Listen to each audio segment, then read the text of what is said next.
Hey guys, welcome to Serp's channel. Before we go ahead and discuss anything about Serpstat, as usual, I just want to give you a quick information about what we can offer here in Serpis, and that is an actionable free SEO audit that you can get in less than a minute.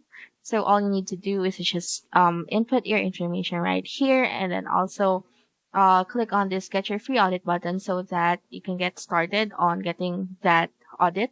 And here we also have a free guide that can show you how Serpis is helping agencies generate an additional thousands of dollars per month on autopilot. So for this one, all you need to input are your first name and your email address. And if you want to subscribe to our mailing list, then definitely do so by clicking on this box right here. And then finally click on this Find Out How button so that you can take advantage of that free guide that we have for you. So now we'll be carrying on to what will be our main topic for today, which is still all about the different functions and features that Serpstat offers.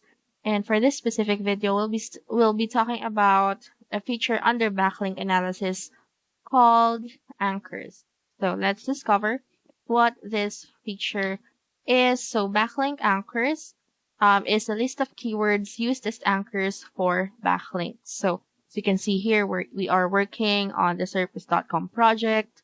And if you want to find out how to make a project here in Serpstat, then definitely head on over to our playlist for Serpstat, and you'd find there a specific video that is dedicated into creating these projects and how to group them as well here in Serpstat. So here we have the anchor text or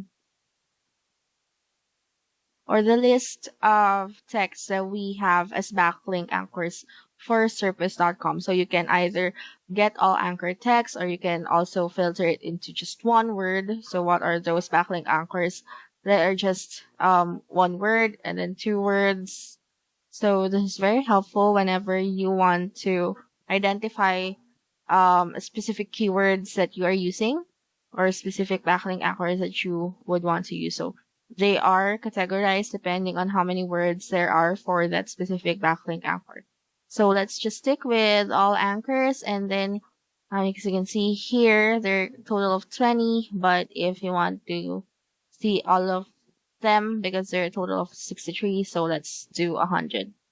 So that would be able to see the entire list of the 63 anchor text that we have for Serpis. So here we have referring domains, which is number of domains that has the backlinks with the anchor. So you can also filter that descending or ascending, just like the previous videos that I have discussed. So they have this feature where you can filter those accordingly. And then we also have backlinks here, or the number of backlinks with an anchor.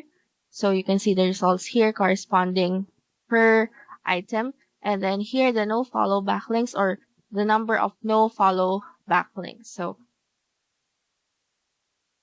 for no follow backlinks, technically they're not as helpful in SEO as all the other ones out here, but it is still great, or it would still be beneficial for you to know at least how many no follow backlinks you have in your domain or website, so that you can either prevent them or use them to your advantage. So that is it for the anchors feature here in Serpstat. Hopefully this is something that you found helpful, because this will be beneficial for you as well when using all of these tools here. I know there are a lot, but every single feature that they have is actually very useful. So that is something that is very beneficial for you when you subscribe to Serpstat. So that's it. Thank you guys so much for watching, and please stay tuned, because we'll be doing a lot more videos about Serpstat until we finish all of these. So we hope you stay tuned, and see you guys on the next one.